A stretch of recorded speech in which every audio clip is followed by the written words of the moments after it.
اور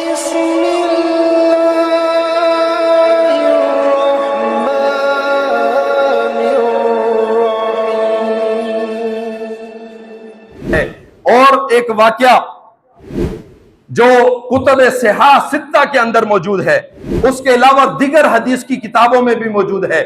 صحابہ کرام کا عالم یہ تھا، بھوک کا عالم یہ تھا، اور صحابہ نے بھوک کی وجہ سے پتھر باندھے ہوئے تھے پیٹ پہ، کیونکہ آپ کا گھر قریب تھا، قبلتین کے پاس تھا۔ نبی علیہ السلام نے سارے صحابہ میں اعلان کر دیا کہ آؤ آج جابر کی طرف دعوت ہے، کہ بلانے والے جانے، کھلانے والے جانے، آپ کیوں پریشان ہوتے ہیں؟ صحابہ کتنے تھے؟ 1500 کے قریب صحابہ تھے۔ یہ نبی علیہ السلام کا معجزہ ہے، یہ نبی علیہ السلام کا معجزہ ہے۔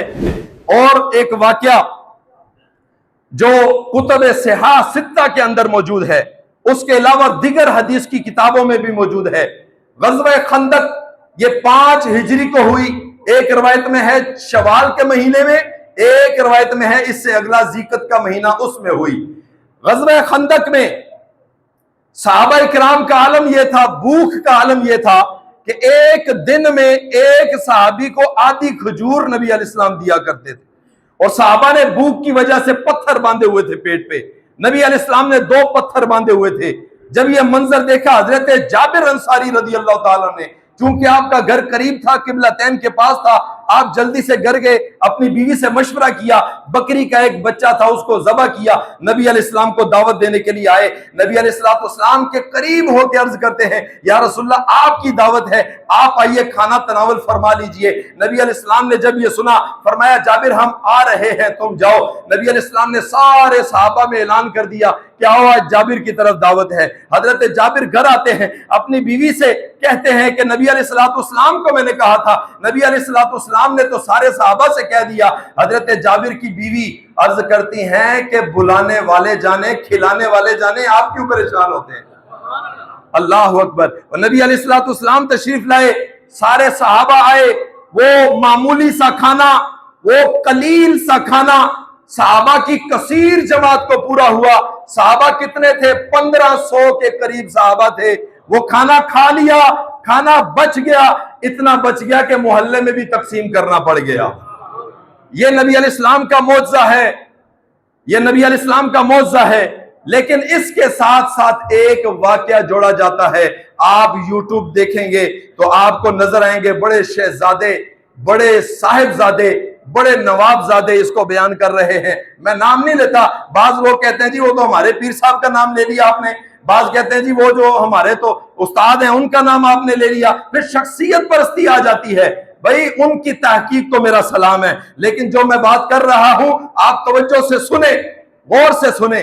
واقعہ کیا بیان کیا جاتا ہے اس کے ساتھ جوڑ کے؟ جو من گڑت واقعہ ہے وہ یہ کہ نبی علیہ السلام نے جب کھانا کھا لیا، نبی علیہ السلام، صحابہ نے کھا لیا، نبی علیہ السلام نے فرمایا جابر تمہارے بیٹے کہاں ہیں، ہم ان کے ساتھ کھائیں گے۔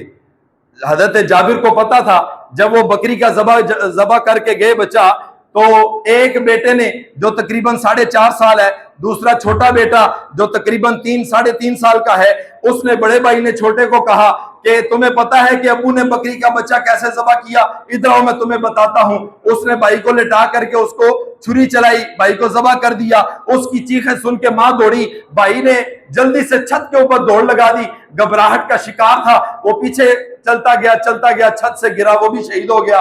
تو ان کو ایک کمرے میں لٹا کر کہ خاتم النبیین صلی اللہ علیہ وسلم تشریف لا رہے ہیں، ہم گھر کو صف ماتم نہیں بنانا چاہتے، ان کو لٹا کر کپڑا ڈال دیا۔ تو نبی علیہ السلام نے، یہاں سے قصہ، نبی علیہ السلام نے فرمایا کہ اے جابر ہم تمہارے بچوں کے ساتھ کھانا کھائیں گے۔ یا رسول اللہ وہ کہیں کھیل رہے ہوں گے، یا رسول اللہ کہیں کھیل رہے ہوں گے۔ نبی علیہ السلام نے فرمایا نہیں جابر ہم تمہارے بچوں کے ساتھ کھانا کھائیں گے۔ حضرت جابر سارا معاجرہ عرض کر دیا۔ نبی علیہ السلام نے فرمایا جابر پریشان کیوں ہوتا ہے، مجھے ان کے پاس لے کر چلو۔ ان کے پاس گئے، نبی علیہ السلام نے قم باذن اللہ کہہ کے ان کو جگا دیا، وہ زندہ ہو گئے۔ وہ زندہ ہو کے کھانا کھایا، کھانا کھا کر رونے لگ گئے، ہمارا بکری کا بچہ کدھر ہے؟ نبی علیہ السلام نے فرمایا اس کی ہڈیوں کو اکٹھا کیا جائے، اور بکری کے بچے کی ہڈیوں کو اکٹھا کیا گیا۔ نبی علیہ السلام نے اس پر بھی ہاتھ پھیرا، قم باذن اللہ کہہ دیا، وہ بھی زندہ ہو گیا۔ نبی علیہ السلام کی ذات اس من گڑت قصے کی محتاج نہیں ہے، وہ جس ذات کے متعلق اللہ تعالیٰ فرما دے وَرَفَعْنَا لَكَ ذِكْرَكَ، کہ محبوب ہم نے آپ کا ذکر آپ کے لیے بلند کر دیا، وہ نبی علیہ السلام کی ذات اس جھوٹے قصے کی محتاج نہیں ہے۔ یہ قصہ سب سے پہلے کس نے لکھا؟ اب یہ واقعہ 5 ہجری کو ہو رہا ہے، خندق کا واقعہ۔ اب یہ لکھا کب جا رہا ہے؟ 800 سال کے بعد۔ اس سے پہلے کسی کتاب کے اندر نہیں ہے، کسی کتاب کے اندر نہیں۔ جتنا میں نے آپ کو بتایا نا نبی علیہ السلام کا موعظہ کہ قلیل سا کھانا کثیر جماعت کو پورا ہوا، یہ صحاح ستہ کے اندر موجود ہے، اس کے علاوہ دیگر احادیث کی کتب کے اندر موجود ہے، لیکن یہ والا واقعہ 800 سالوں میں کسی نے نہیں لکھا۔ اور سب سے پہلے کس نے لکھا؟ علامہ عبد الرحمن سفوری نے نزہۃ المجالس میں لکھا، جو کہ ایک مؤرخ تھے، ایک ادیب تھے، محدث نہیں تھے۔ انہوں نے لکھا اور بغیر کسی سند کے یہ واقعہ لکھ دیا۔ ان کو نقل کرتے ہوئے علامہ عبد الرحمن جامی نے شواہد النبوہ میں لکھ دیا، ان کو نقل کرتے ہوئے شیخ عبد المحدث دہلوی نے مدارج النبوہ میں لکھ دیا، ان کو نقل کرتے ہوئے بازاری کتابوں کے اندر بھی آ گیا، اور علماء کی جو خطیب ہیں پیشہ ور ان کی زبان زد عام پر بھی آ گیا۔ تو علامہ عبد الرحمن سفوری جو کہ ایک مؤرخ تھے، ادیب تھے، انہوں نے یہ واقعہ لکھا لیکن بغیر کسی سند کے لکھا، اور جس کی سند نہ ہو تو اصول حدیث یہ کہتی ہے کہ وہ حدیث جو ہے وہ منگڑت کے درجے میں چلی جاتی ہے، موضوع کے درجے میں چلی جاتی ہے۔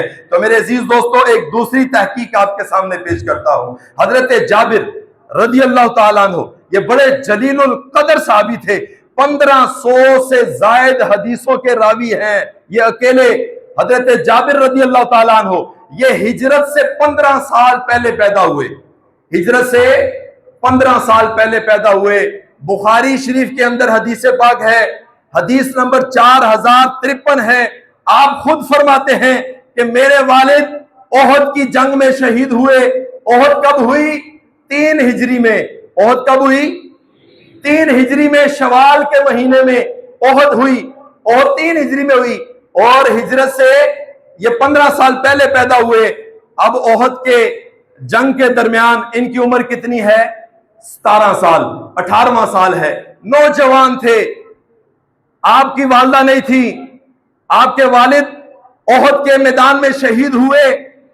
آپ کی بخاری شریف کے اندر حدیث پاک ہے، آپ کی چھوٹی 6 بہنیں تھیں۔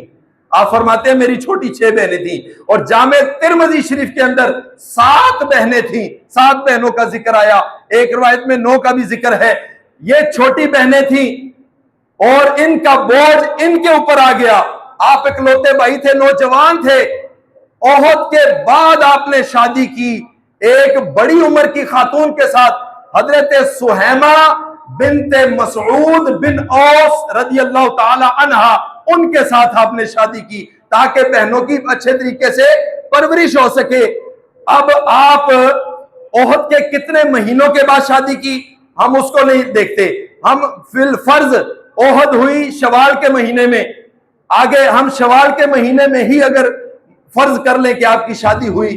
اب غزوہ خندق میں یہ معجزہ پیش کیا جاتا ہے بنا کر کہ آپ کے بچوں کو زندہ کیا، ایک 4.5 سال کا تھا، ایک 3.5 سال کا تھا۔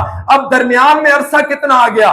2 سال یہ لگائیں، 4 ہجری کے 12 مہینے لگائیں، 2 مہینے یہ، کتنے؟ 14 مہینے ہو گئے، اور پھر 10 مہینے 5 ہجری کے لگائیں، شوال یا ذیقعد میں جنگ ہوئی تھی، جنگ خندق، تو یہ کتنے مہینے ہو گئے؟ 24 مہینے ہو گئے۔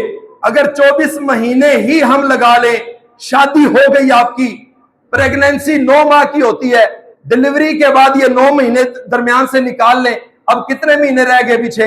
15 مہینے۔ 15 مہینے کے اندر 2 بچے بھی ہو گئے، ایک 4.5 سال کا ہو گیا، ایک 3.5 سال کا ہو گیا، ایک بولنے کے لائق ہو گیا، دوسرا سمجھنے کے لائق ہو گیا، ایک ذبح کرنے کے لائق ہو گیا، ماں جب آئی وہ دوڑ کے جناب چھت پہ چڑھنے کے بھی لائق ہو گیا، اوپر سے گر کے وہ شہید بھی ہو گیا۔ تو میرے بھائی یہ 15 مہینے کے عرصے میں آپ یہ کیا کر رہے ہیں؟ 15 مہینے کے عرصے میں آپ 4.5 سال کے بچے پیدا کر رہے ہیں، یہ کس طرف آپ بات کو لے کر جا رہے ہیں؟ 850 سالوں میں یہ واقعہ کسی نے نہیں لکھا، کسی محدث نے نہیں لکھا۔ اور نزہۃ المجالس کے متعلق علماء کا قول یہ ہے کہ اس کتاب پر اعتماد نہیں کیا جا سکتا، جو جھوٹی کہانیاں اس کے اندر موجود ہیں، اسرائیلیات روایات جو ہیں وہ اس کے اندر موجود ہیں، اس پر اعتماد نہیں کیا جا سکتا۔ آپ اس کتاب پر اعتماد کر کے نبی علیہ السلام کی طرف جھوٹ منسوب کر رہے ہیں۔